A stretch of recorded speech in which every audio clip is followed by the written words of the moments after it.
بەناوی خۆی خۆکەنەری وتا خۆکەنەری وشە ئەمڕۆ 16 سەرماوەز 1396 هەتاوی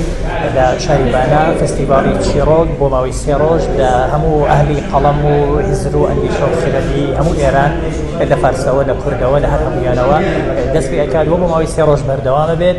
دیارە چیرۆک بەڕاستی ئەزمونێکی ترە لە ژیان پێویستە ئێمە تاقیمان نەکردوێتەوە ئەمانەیە بە چیرۆک ئێمەوە ئەزمونە تاقی بکەینەوە لە ژیانمانە. تر لە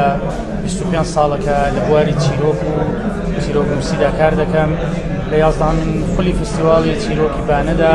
وەک ئەندامی لێژنەی داوەری بەشداریم هەیە و خۆشحاڵم کە ئەم هەلە ڕەخساوە کە دیسانەوە ئەم کۆڕە دوای چەند ساڵێک دواخستن و دواخران و